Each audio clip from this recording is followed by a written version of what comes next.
Assalamualaikum warahmatullahi wabarakatuh.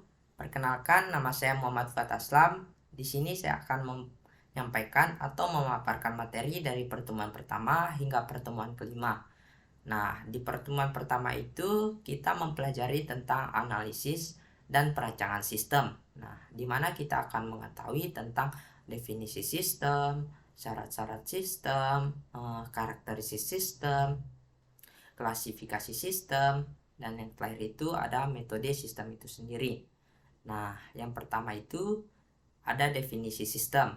Nah, sistem ialah sekumpulan unsur atau elemen yang saling berkaitan untuk mencapai tujuan yang sama.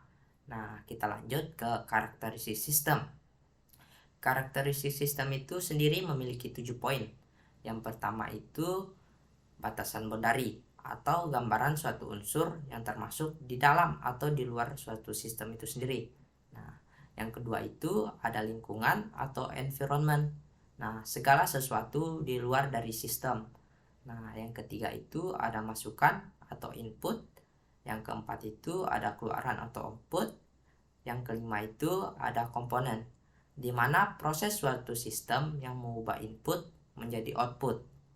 Nah, yang keenam itu ada penghubung atau interface, tempat bertemunya sistem dan lingkungan.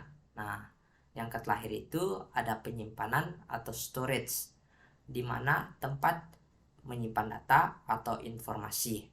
Nah, kita lanjut ke metode sistem. Nah, dalam metode sistem itu sendiri dibagikan menjadi dua. Nah, yang pertama itu ada black box approach, dan yang kedua itu analytic system. Nah, tidak lupa juga seorang sistem analisis yang sukses harus memiliki beberapa skill.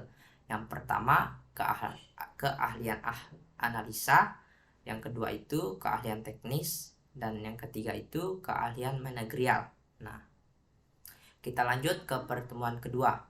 Nah, di pertemuan kedua ini kita mempelajari tentang langkah-langkah di dalam analisis sistem.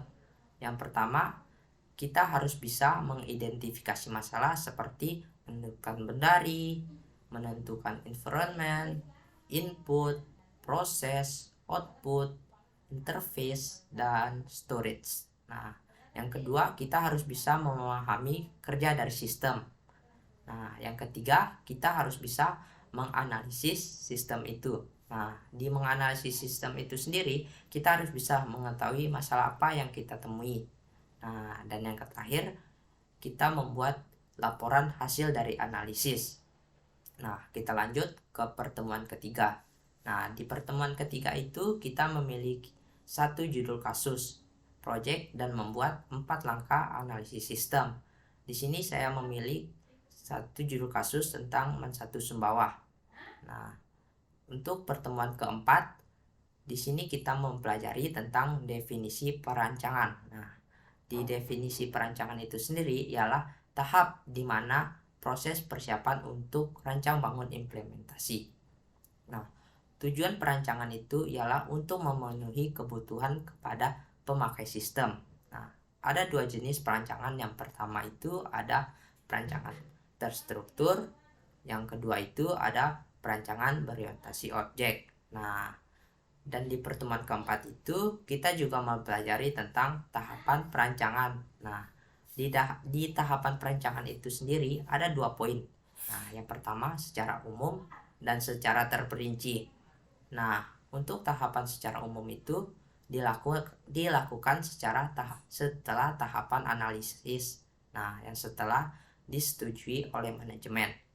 Dan untuk perancangan secara terperinci itu kita harus mengetahui komponen yang didesain secara terperinci untuk komponennya, yaitu ada output, input dialog, teknologi, kontrol, proses, database. Nah, untuk pertemuan terakhir atau pertemuan kelima itu kita mempelajari tentang perancangan terstruktur. Nah, di mana di dalamnya kita mempelajari konsep perancangan terstruktur, data flow diagram, komponen data flow. Nah, dalam komponen data flow diagram dibagi menjadi dua. Nah, yang pertama itu ada gen atau Sarson. Nah, dan yang kedua ada Yordon atau Di Marco. Untuk lambang entitas masing-masing berbeda. Gen sendiri entitasnya berbentuk persegi dan Yordon entitasnya berbentuk persegi panjang. Dan untuk lambang prosesnya juga berbeda. Untuk gen persegi tetapi sudutnya tidak tajam. Nah, sedangkan untuk lambang dari Yordon berbentuk bulat. Nah, dan untuk aliran data lambang masing-masing sama, berbentuk panah. Nah, di pertemuan kelima kita juga mempelajari contoh kesalahan dari proses umum kesalahan di DFD. Itu adalah proses mempunyai input tetapi tidak menghasilkan output. Nah, mungkin itu saja yang dapat saya sampaikan atau yang bisa saya paparkan. Kurangnya saya mohon maaf. Untuk kesimpulannya, di mana bahwa seorang analisis itu harus bisa memahami suatu organisasi dan harus bisa memecahkan masalah, dan kita juga bisa tahu langkah-langkah dalam menganalisis sistem itu sendiri. Nah, mungkin itu saja yang bisa saya sampaikan. Mohon kurangnya mohon maaf. Wassalamualaikum warahmatullahi wabarakatuh.